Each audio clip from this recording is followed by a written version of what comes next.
warahmatullahi wabarakatuh. Perkenalkan, nama saya Rifki Agung Gular, mahasiswa Politeknik Negeri Subang dari Prodi Pemeliharaan Mesin dengan nomor pokok 10205028. Pada kali ini saya akan menjelaskan mengenai materi kuliah pendidikan kewarganegaraan dengan dosen Dr.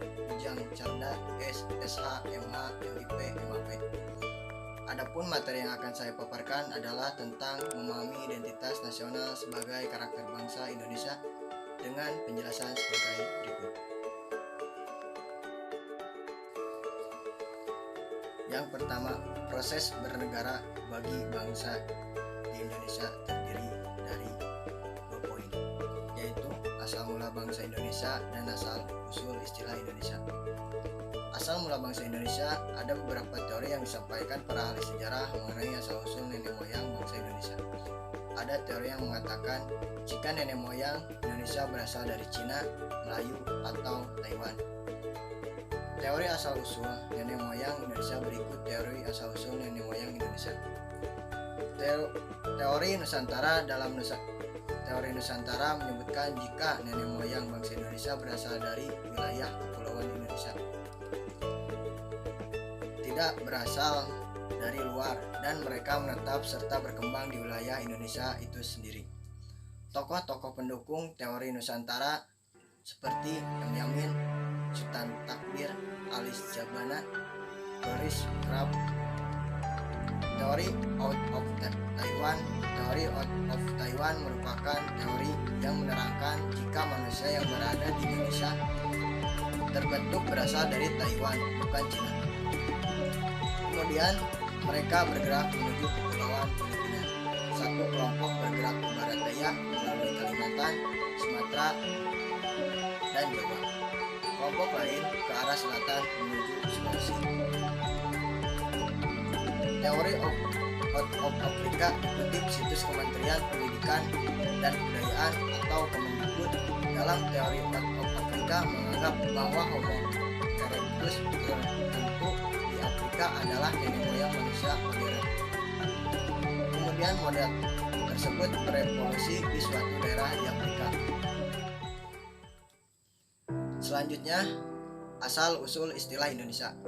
Asal-usulnya, sejarah mengenai asal mula negara ini memakai nama Indonesia tercantum dalam judul artikel tentang nama Indonesia di buku Muhammad Hatta, Politik Kebangsaan dan Ekonomi 1927 sampai 1977. Diawali oleh pemerintahan kerajaan Belanda yang memakai nama Netherlands Indie atau Hindia Belanda untuk Indonesia semasa penjajahan dimulai 1602 dan diselingi penjajahan Prancis, Inggris, dan Jepang. Nama Indonesia pertama kali muncul di tahun 1850 di sebuah majalah ilmiah tahunan, Journal of the Indian Anthropology and Northern Asia atau yang disingkat JIAEA, yang terbit di Singapura. Penemunya adalah 2 orang Inggris, James Ricardo Logan dan George Samuel Wilder Scott. Nama Indonesia lalu dipopulerkan oleh etnolog Jerman Adolf Bastian melalui bukunya Indonesian Order. This is the Malaysian Archives and the Vocab des Asian pada tahun 1884. Lalu, identitas nasional. Apa itu identitas nasional? Suatu jati diri dari suatu bangsa, artinya jati diri tersebut merupakan milik suatu bangsa dan berbeda dengan bangsa lainnya. Dalam garis besarnya, identitas nasional merupakan suatu jati diri yang tidak hanya mengacu pada individu tertentu, namun juga berlaku untuk suatu kelompok, organisasi, dan negara.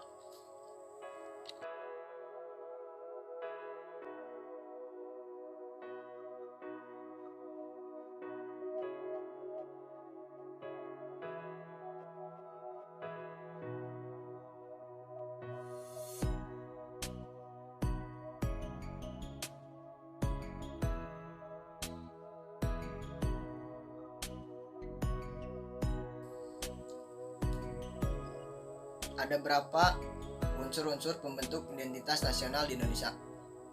Ada sejarah dan kebudayaan. Kebudayaan terdiri dari akal budi, peradaban, I. Vol. X. Soshan, dan pengetahuan, yaitu budaya unggul. Suatu bangsa dibagi dua, keragaman atau majemuk, agama, multiagama, dan yang terakhir bahasa. Faktor pembentukan identitas bangsa nasional, yaitu terdiri dari primordial, saklar, tokoh, Bhinneka Tunggal Ika, sejarah, perkembangan, ekonomi, dan kelembagaan.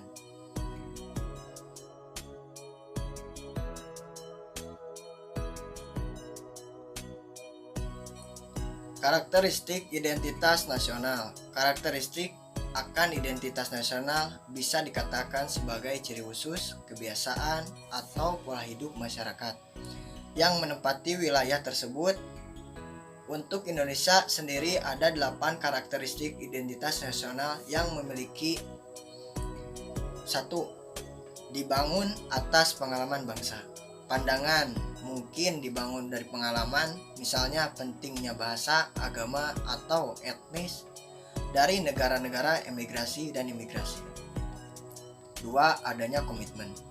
Identitas nasional merupakan penjelasan yang aneh tentang komitmen terhadap tanah air. 3. Pengatur sebuah masyarakat. Identitas nasional adalah formula rasis modern untuk ketidakaturan nasionalisme, sebuah dogma yang memang tidak memiliki bukti tetapi beberapa peran. 4. Memiliki bahasa umum. 5. Menyamakan pandangan dan tujuan bersama. 6. Memiliki kebudayaan umum.